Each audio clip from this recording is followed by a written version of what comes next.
사도신경하심으로 신앙 고백하시겠습니다.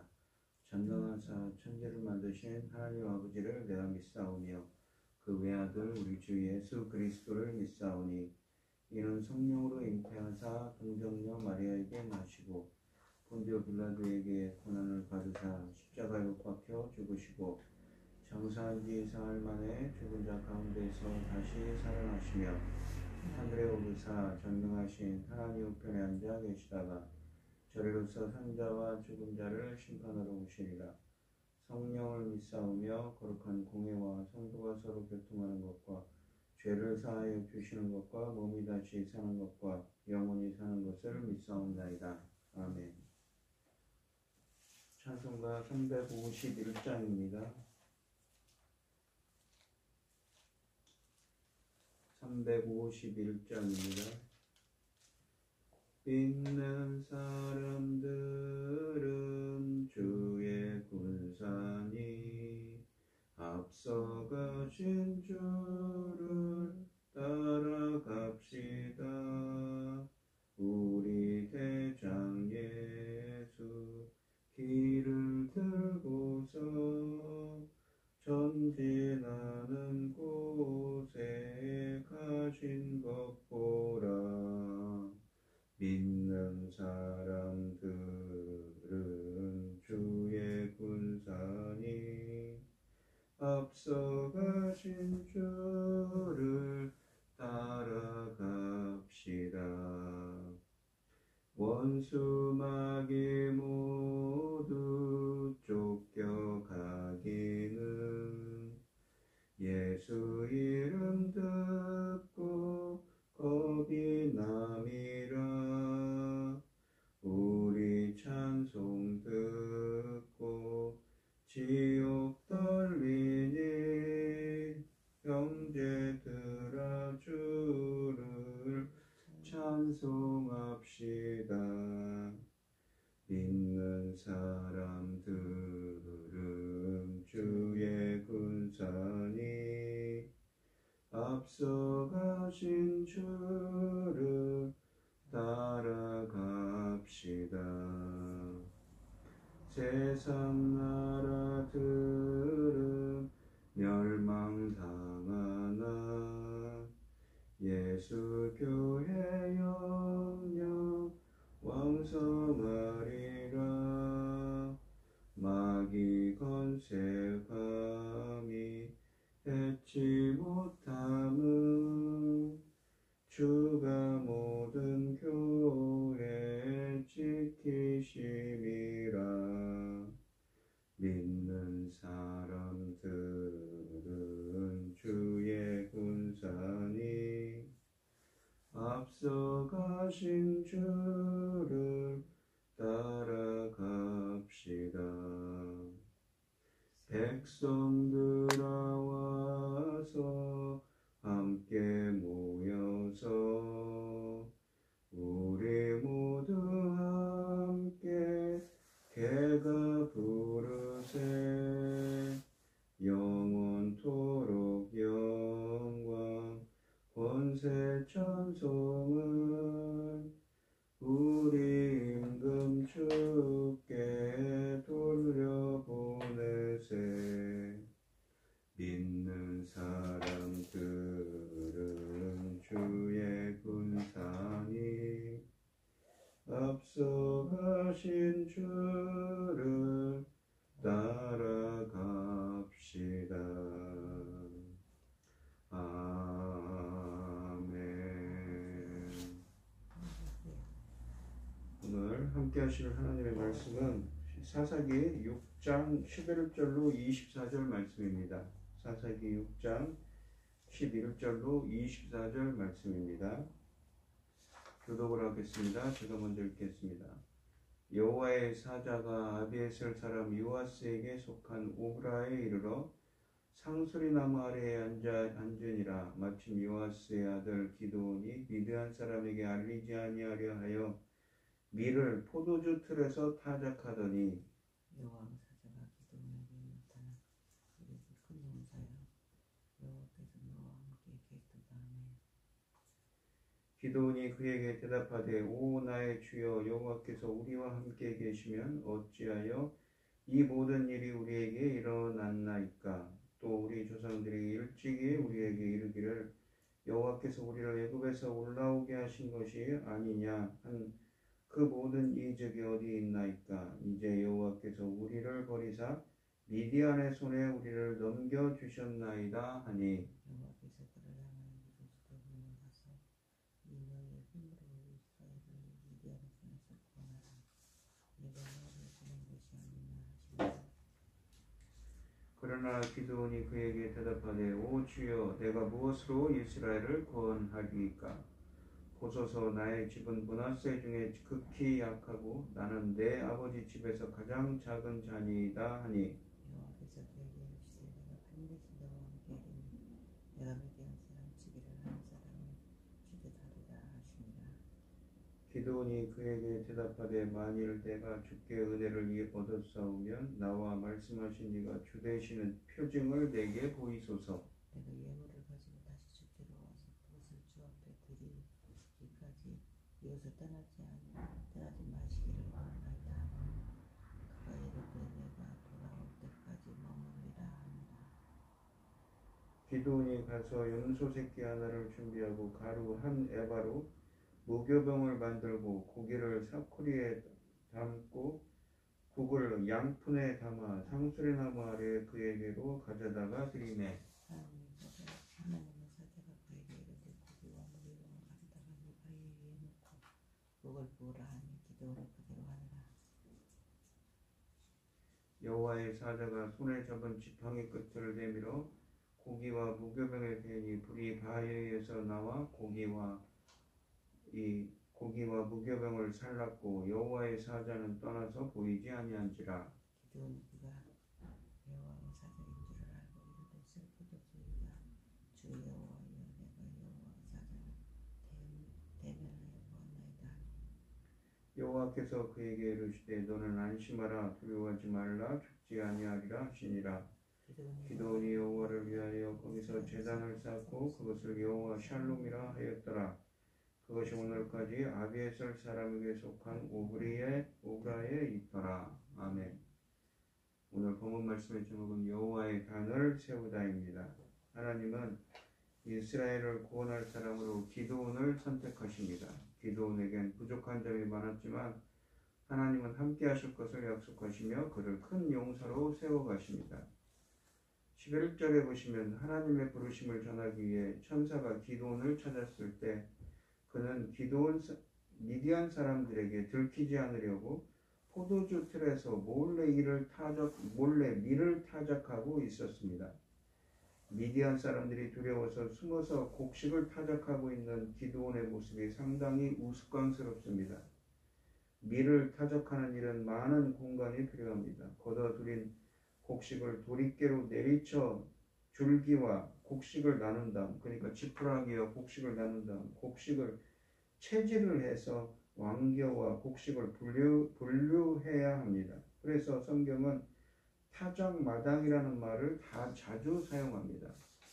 반면에 포도주 틀은 보통 바위를 파내어 2층 계단식으로 만든 협소한 공간입니다. 위쪽 통에 포도를 넣고 사람이 들어가 짓밟아 으깨면 이 포도즙이 흘러 아래쪽에 있는 저장고에 고이게 디자인되었습니다. 포도를 넣고 밟아 즙을 채취하는 술틀의 깊이는 보통 1m 정도 됩니다. 기드온은 이곳에서 들키지 않으려고 몸을 낮춰가며 곡식을 타작하고 있습니다. 그는 이처럼 비좁은 공간에 들어가 넓게 트인 곳에서 해야 하는 작업을 하고 있는 것입니다. 시절이 악하니 어떡하겠습니까? 미디안 사람들의 눈을 피해 포도주 틀에 들어가 몰래 미리삭을 타작하고 있는 기드온의 형편을 아는지 모르는지 12절에 보시면 하나님의 천사는 그에게 나타나 큰 용사라고 부릅니다. 하나님이 직접 천사를 통해 사사를 부르신 것은 기드온이 유일합니다. 그러나 기드온만큼 하나님을 믿지 못하는 사사도 없습니다. 천사가 기드온을 큰 용사라고 부르는 것은 전혀 예상하지 못했던 일이며 그의 귀족적인 신분을 염두에 두고 한 것이든지 아니면 그를 지나치게 치켜 세우는 말입니다. 이스라엘을 구원할 영웅 기드온이 비겁하게 미디안 사람들의 눈을 피해 조그만 술틀에 숨어 곡식을 털고 있는 것은 매우 우스꽝스러운 희극적인 아이러니입니다. 이렇게 비겁한 기드온과 하나님께서 함께 하신다는 사실이 12절에 말씀하신 그 말씀이 놀라울 뿐입니다. 13절에 보시면 천사의 말을 듣고 있던 기드온은 설득이 되지 않아 하나님이 너와 함께 하신다고 선언한 천사에게 반론을 제기합니다. 기드온이 제기하는 문제는 크게 세 가지입니다. 첫째, 천사의 말대로 하나님이 이스라엘과 함께 계신다면 왜 그들이 고통을 겪고 있습니까? 두 번째는 옛적 조상들 시절에는 그렇게 흔하던 하나님의 기적이 자기 시대에 와서는 왜 멈추었습니까? 세 번째는 이스라엘이 처해 있는 정황을 보면 하나님이 자기 백성을 미디안 사람들에게 버리신 것이 확실하지 않는 거 아닙니까? 라는 것입니다. 즉 하나님은 더 이상 이스라엘에 관심이 없으시거나 이스라엘을 사랑하지 않으시는 분이라는 것입니다. 기드온의 반론은 논리에 정연한 것들입니다. 그러나 그가 이 모든 문제가 이스라엘의 죄 때문에 빚어지고 있는 일이라는 것을 깨달았다면 하나님을 원망하지 않았을 것입니다.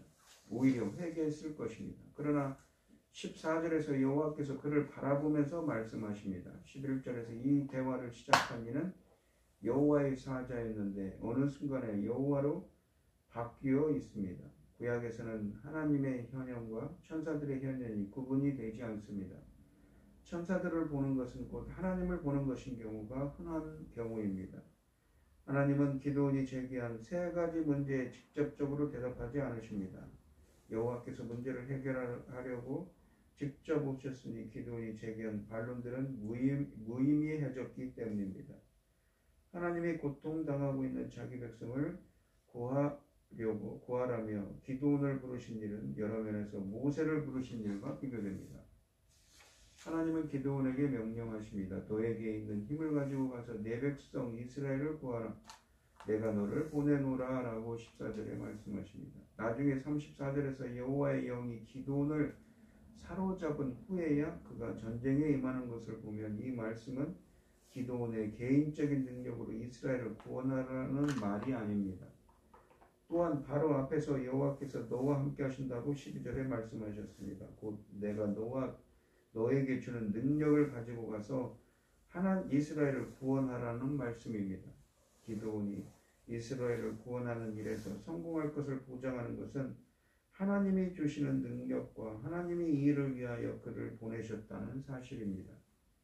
주님이 현실을 바르게 해석해 주십니다. 기드온은 하나님이 이스라엘을 버리셔서 미디안의 압제를 받는다고 생각하고 있었습니다. 그러나 하나님은 기드온에게 그를 구원자로 세워 보내는 것이 바로 그 자신이 이스라엘을 버리지 않은 증거임을 일깨워 주십니다. 사실 그들이 겪는 어려움은 그들이 하나님을 버린 결과였습니다. 15절에서 기드온은 하나님의 소명에 순종하지 않고 다시 반론을 제기합니다. 자기 가문은 므낫세 지파 중에서도 가장 약하고 자신은 형제들 중에서도 가장 작다, 가장 어리다라고 합니다. 즉 자신은 이런 일을 감당할 만한 여력을 지닌 사람이 아니라는 것입니다. 옛적에 모세가 그랬던 것처럼 기드온은 하나님의 사역을 자신의 힘과 체력으로 해야 하는 것으로 착각하고 있습니다. 하나님이 우리에게 소명을 주시면 그 소명을 감당할 능력도 주신다는 것이 성경의 가르침입니다. 이미 하나님이 내가 너와 함께한다. 내가 너를 이스라엘의 구원자로서 임명했다고 말씀하셨는데 기드온이 이런 말을 하는 것은 하나님의 사역에 대한 올바른 이해가 없다는 것을 의미하며 그가 하나님을 온전히 믿지 못한다는 증거입니다. 16절에서 하나님은 다시 한번 기드온을 안심시킵니다. 너는 분명 미디안 사람들을 치기를 한 사람을 치듯 승리할 것이다. 내가 반드시 너와 함께하기 때문이다 라고 말씀하십니다. 모세가 소명을 받고도 확신이 서지 않아 고민할 때 하나님이 그에게 주셨던 출애굽기 3장 12절로 14절 말씀을 연상시킵니다. 하나님은 기드온이 미디안과의 전쟁에서 승리할 것을, 이 전쟁의 결과를 결정할 가장 중요한 것 두 가지를 약속하여 보장하십니다. 하나님의 능력과 함께하심. 능력의 하나님이 함께하시니 기도는 분명 미디안과의 전쟁에서 승리할 것입니다. 이곳 아무리 많은 적군을 만나도 마치 한 사람과 싸워 이기는 것처럼 쉽게 이길 것이라고 하십니다. 하나님이 약속하셨고 이 약속을 지키기 위하여 그와 함께 하실 것이기 때문입니다. 기도는 자신의 성공 여부가 다름 아닌 하나님이 그와 함께 하시는 것 한 가지에 의해 결정된다는 것을 깨달아야 합니다. 17절에 보시면 기도원의 마음이 조금 움직입니다. 그러나 확신은 서지 않았습니다. 그는 구체적으로 두 가지를 확인하고 싶었습니다. 첫째는 하나님의 특별한 은혜가 그에게 임했다는 것. 두 번째는 여호와께서 이 일을 하는 동안 꼭 그와 함께 하실 것이라는 표징이었습니다. 그래서 기도는 자기를 찾아와 대하시는 분이 여호와라는 것을 입증할 만한 증표를 17절에서 요구합니다. 18절에서 기도원이 자기가 드릴 재물을 가져올 때까지 떠나지 말고 기다려달라고 했습니다. 재물을 드리는 것이 그의 어떻게 증표가 된다는 말인가요? 그것은 만일 자기와 대화하시는 분이 여호와시라면 재물을 드리면 21절 말씀처럼 하나님이 스스로 재물을 불사르실 것이며 이것이 증표가 될 거라는 생각 때문입니다. 하나님은 기도원이 재물을 가지고 돌아올 때까지 기다려 주시겠다고 합니다. 하나님이 아직 확신이 서지 않은 기도원을 기다려 주시는 것이 인상적입니다. 19절로 24절까지 말씀해 보시면 기도원은 급히 집으로 돌아가서 재물을 가져다가 하나님께 드립니다. 염소 새끼 한 마리로 요리를 만들고 밀가루 한 에바로 누룩이 들어가지 않은 빵을 만들어 무교병을 만들어 이 상수리 나무 아래에서 기다리는 천사에게 가져왔습니다. 미디안 사람들의 억압으로 인해 당시 이스라엘 사람들의 삶이 매우 어려웠던 점을 고려하면 상당히 큰 예물입니다. 이 하나님은 그의 재물을 받으셨습니다. 천사의 명령에 따라 기도원이 빵과 고기를 바위 위에 놓고 국물을 부었습니다. 천사가 가지고 있던 지팡이 끝을 그 고기와 빵에 대니 순식간에 고기와 빵이 불이 붙었습니다. 21절에 이렇게 되어 있죠. 재물이 불살라진 것입니다. 다음에 천사는 더 이상 보이지 않았습니다. 기도원과의 약속대로 그가 재물을 가져올 때까지 기다렸다가 자신이 곧 여호와께로부터 온 사자라는 것을 입증했기 때문에 더 이상 그곳에 머물 필요가 없었습니다. 구약에서 사람이 하나님께 재물을 드렸을 때 그 재물이 순식간에 타올라간다는 것은 하나님이 그 재물을 받으시고 드린 사람을 인정하고 축복하신다는 뜻입니다. 특히 기도원의 경우 주의 천사가 직접 재물에 불을 붙였습니다. 그러니 더 이상 바랄 게 없게 됐습니다. 22절에 보시면 그런데도 기도원은 오히려 생명의 위협을 느끼며 두려워합니다. 주 하나님, 내가 주의 천사를 대면하여 배웠습니다 라고 말합니다. 지금까지 하나님에게 갖가지 반론과 변명을 늘어놓는 것을 두려워하지 않던 사람의 태도가 자기가 드린 재물이 불타는 것을 보고 순식간에 바뀐 것입니다. 만일 여호와께서 그를 죽이려고 하셨다면 왜 그의 앞에 나타나셔서 이스라엘의 구원에 대해 대화를 하셨겠습니까? 그러므로 지금은 기도원이 죽음을 두려워할 때가 아니라 그를 택하신 분에게 감사의 제단을 쌓을 때입니다. 기도원의 어리석음을 엿볼 수 있는 대목입니다. 하나님은 생명의 위협을 느끼며 떨고 있는 기도원에게 세 가지 짤막한 문장으로 위로를 주십니다. 안심해라, 두려워하지 말라, 너는 죽지 않는다 입니다. 뿐만 아니라 모든 것이 하나님이 이미 그에게 말씀하신 대로 될 것이니 걱정하지 말고 순종하라는 권면입니다. 하나님이 이 정도까지 배려해 주시니 무엇이 문제가 되겠는가요? 그러나 잠시 후에 보겠지만 기도는 불신과 근심으로 가득 찬 사람입니다. 기도는 절대로 죽지 않을 것이라고 주님이 23절에서 말씀하셨습니다. 하나님의 말씀에 정신을 차린 기도는 곧장 그 자리에 제단을 쌓고 그 제단의 이름을 주님은 평화라는 뜻을 지닌 여호와 샬롬이라고 24절에서 불렀습니다. 하나님이 그를 위로하시면서 말씀하셨던 평안이 너에게 있으리라 라는 23절 말씀에 감동하여 지은 이름입니다. 또한 기드온이 이 전쟁에서 자신이 아니라 여호와가 주인이라는 것을 고백하는 이름이기도 했습니다. 오늘 본문 말씀을 보시면 기드온은 12절과 16절에 거듭되는 약속에도 눈에 보이는 표징 없이는 믿을 수 없다며 뒷걸음질 칩니다.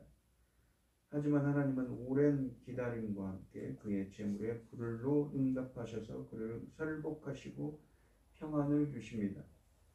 이에 화답하여 기드온은 여호와를 위한 단을 쌓습니다. 우리도 가시적인 증거들을 찾기보다 성경 구절구절마다 새겨둔 이 신실한 동행의 약속에 주목하며 순종을 회피하지 말고 짙은 의심도 걷어내는 우리가 되시기 바랍니다. 세상이 요구하는 조건이 아니라 하나님이 기대하시는 믿음으로 주의 역사에 쓰임받는 사람이 되게 해달라고 이 기도하는 이 여러분들이 되시기를 바랍니다. 기도하겠습니다. 하나님 아버지 감사합니다. 하나님 나라의 일에 귀하게 쓰임받을 수 있는 기도원 같은 믿음이 없는 의심이 많은 것이 아니라 정말 굳은 믿음으로 하나님 나라의 일에 귀하게 쓰임받을 수 있는 저희들이 되게 하여 주시옵소서. 이 모든 말씀 거룩하신 예수님 이름으로 기도합니다. 아멘. 하늘에 계신 우리 아버지여 이름이 거룩히 여김을 받으시오며 나라의 마옵시며 뜻이 하늘에서 이룬 것 같이 땅에서도 이루어지이다. 오늘날 우리에게 일용할 양식을 주옵시고 우리가 우리에게 죄 지은 자를 사하여 준 것 같이 우리 죄를 사하여 주옵시고 우리를 시험에 들게 하지 마옵시고 다만 악에서 구하옵소서. 대개 나라와 권세와 영광이 아버지께 영원히 있사옵나이다. 아멘. 오늘 주신 말씀 가지고 기도할 때에요 정말 굳건한 믿음을 가지고 하나님 나라의 일에 주님이 맡기신 일을 잘 감당하는 우리가 되게 해달라고 기도하시고 어려움을 당하신 분들과 각자 기도 제목을 가지고 주여 삼창하시면서 통성으로 기도하도록 하겠습니다. 주여 주여 주여 아버지 하나님 감사합니다. 굳은 믿음을 가지고 기도원 같은 의심이 아니라 믿음이 없는 것이 아니라 정말 굳은 하나님의 말씀을 굳건히 붙잡는 믿음을 가지고 주의 일을 믿음으로 헌신할 수 있는 저희들이 되게 하여 주시옵소서. 인도하여 주시옵소서. 아버지.